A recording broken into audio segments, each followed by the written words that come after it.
Dramatic story of the day. Naveen Jindal, owned Jindal Steel Private Limited or JSPL, has accused Zee News of seeking 100 crore rupees in advertising commitments for quote-unquote dropping an expose regarding irregular allocation of coal blocks to Jindal's firm. Naveen Jindal, in fact, laid bare the evidence on the allegations that he made against Zee Group. What you're seeing right now is a supposed tape of a reverse sting that was carried out by Naveen Jindal on executives of Zee News, where they allegedly asked him for 100 crore rupees in advertising commitments in lieu of stopping the broadcast of certain damaging stories that they had against Jindal's company. An FIR has already been registered, in which SL Group Chairman Subhash Chandra, Zee editor Sudhir Chaudhary and Zee business editor Sameer Ahluwalia have all been named. In fact, two of those gentlemen, you can see them on your screens right now, Sameer Ahluwalia and Sudhir Chaudhary. Jindal Steel has admitted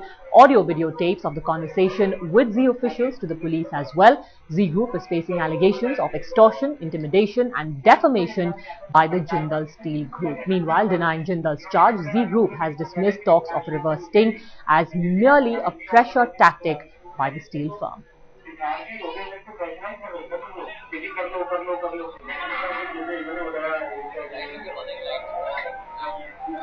Alright, in fact, joining us now is senior journalist Debang. He's also a member of the Broadcast Editors Association. Remember, the BEA had been the first one to take action against one of the senior Zee editors. Sir, what do you think of the evidence that has been put on the table by JSPL?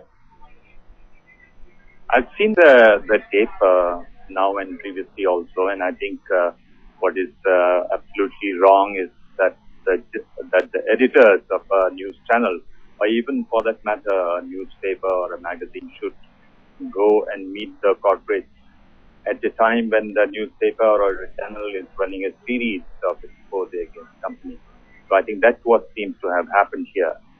And that's what we see in these tapes also, and it's absolutely wrong. It's unethical. I don't think editors can be doing that, and that's what has happened here. I think it's wrong. Debang sir, the evidence that has been put forward by Naveen Jindal has already been disputed by Zee. But prima facie, after looking at what is on our screens right now, do you find it convincing enough for action to be taken against Zee and certain senior editors of the company? Zee has not said anything against the tape. They have not said it's not their voice. They have not said it's not them.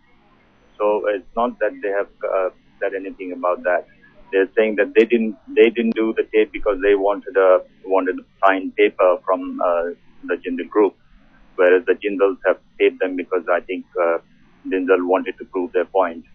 So I think Action BEA, the Broadcast Editors Association, which looks after the standards of broadcasting news, they've already submitted a report. We have already held the managing editor of Zee guilty, and we have removed him from the organization and from the post of treasurer.